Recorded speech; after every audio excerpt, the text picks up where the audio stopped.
Bonjour, ici Mathieu de Ludovox.fr, bienvenue dans Studio Chrono. Aujourd'hui, je vais vous parler de First Giant, qui est un jeu pour 2 à 5 joueurs et joueuses de 10 ans et plus, et des parties d'environ 30 minutes. Dans ce jeu, les joueurs et les joueuses sont des paléontologues. On va étudier des spécimens de dinosaures et d'anciens mammifères. On les place dans notre étude, on va pouvoir bénéficier de leur pouvoir, les collectionner ainsi, et au bout d'un moment, on voudra les transférer et les placer dans notre musée pour gagner des points de victoire et prétendre à des objectifs, sachant que les cartes qu'on aura transférées n'auront plus de capacité spéciales et que ces capacités spéciales nous permettent d'influer sur le jeu, notamment de gagner des points de victoire ou de l'ambre utile au transfert. On va jouer chacun son tour. Lorsqu'on va agrandir nos collections, on va venir placer ces poteaux de collection qui vont déterminer la fin de la partie. Si le tas est vide, on termine le tour de table en cours avant de totaliser les scores et de savoir qui remportera la partie. Lors de votre tour, vous avez une action à choisir parmi deux. Soit vous allez placer l'un de vos jetons sur l'une des 4 zones qui ne contient pas déjà l'un de vos jetons, ou alors vous allez récupérer tous vos jetons pour obtenir de l'ambre et des transferts. Alors ici, eh bien moi simplement, je vais venir me placer sur une zone qui ne contient pas déjà l'un de mes jetons. Je récupère cette carte-ci, et si elle a un effet immédiat, eh bien je vais le réaliser. L'effet de cette carte va être de me donner, à chaque fois que je prends une carte de la famille volant, y compris celle-ci, eh bien je vais générer 2 ambres. Je vais donc récupérer 2 ambres de la réserve et les placer chez moi.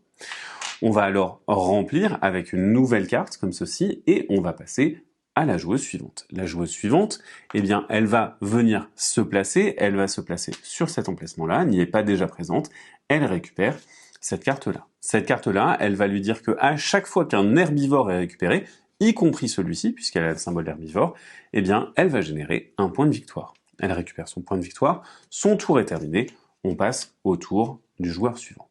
Le joueur suivant, il va se placer ici, il va venir récupérer ce mammifère qui va lui donner 3 ambres et qui va donner 1 ambre à chacun des joueurs et joueuses autour de la table.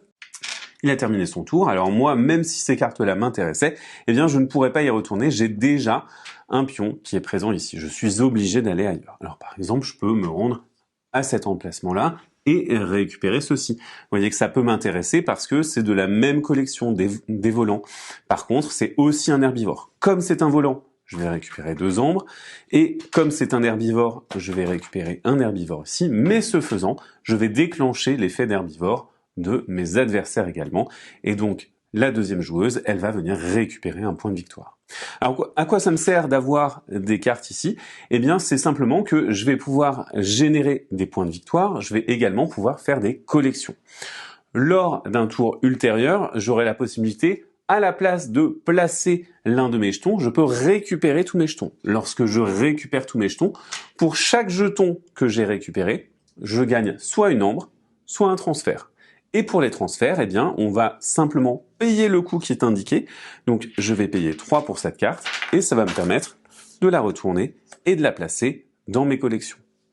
On va avoir des collections de niveaux, qui vont être des collections de valeurs équivalentes, et des collections de couleurs, donc de familles équivalentes. Ici, j'ai fait l'un de mes transferts, et pour mon dernier transfert ou gain d'ambre, eh bien, je vais payer 1, puisque ici, on a un niveau de 1, pour transférer ceci, et soit je débute une nouvelle collection, soit j'agrandis cette collection-ci. Vous voyez que c'est une collection ici de famille. Et lorsqu'on vient agrandir une collection, eh bien, on va venir placer un poteau ici pour signifier qu'on va gagner 2 points de victoire. Dès lors qu'on agrandit une famille, si on a la plus grande famille de ce type, eh bien, on va venir récupérer ce jeton objectif. Et ici, eh bien, vous allez pouvoir prétendre à des points de victoire pour les différentes collections de famille et les différentes collections de niveau. Attention, pour les collections de famille, vous avez un maximum de 3. Par exemple, ici, j'aurais pu récupérer cet œuf qui est un joker. Attention, il me coûtera 2 ambres de venir le retourner et le placer ici. Et il compte pour la valeur de mon choix. J'aurais également pu placer un 2 si je le souhaitais. Mais en tout cas, les collections, une fois qu'elles sont terminées, eh bien, vous allez venir retourner leur poteau et au lieu de marquer 2 points de victoire par poteau, vous marquerez 3 points de victoire par poteau.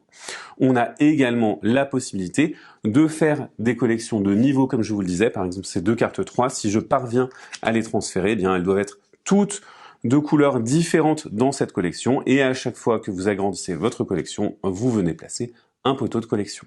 Là encore, comme je viens d'agrandir une collection et que je suis le premier à avoir cette collection, je vais pouvoir récupérer ce jeton, mais si un joueur me passe devant avec cette collection de valeur 3, eh bien il pourra me reprendre le jeton. Cependant, une fois qu'un joueur arrive à 5, eh bien il n'est plus possible de lui reprendre le jeton.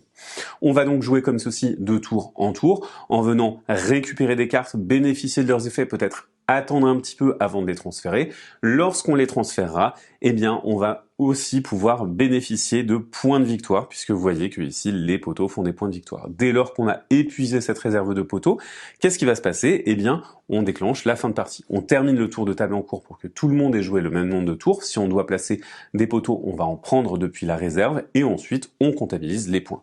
Pour comptabiliser les points, eh bien, ce sont les points que vous avez générés en cours de partie avec les effets, mais également les gazettes que vous avez récupérées, les collections que vous avez, que ce soit du côté 2 ou 3 points de victoire si vous avez terminé vos collections.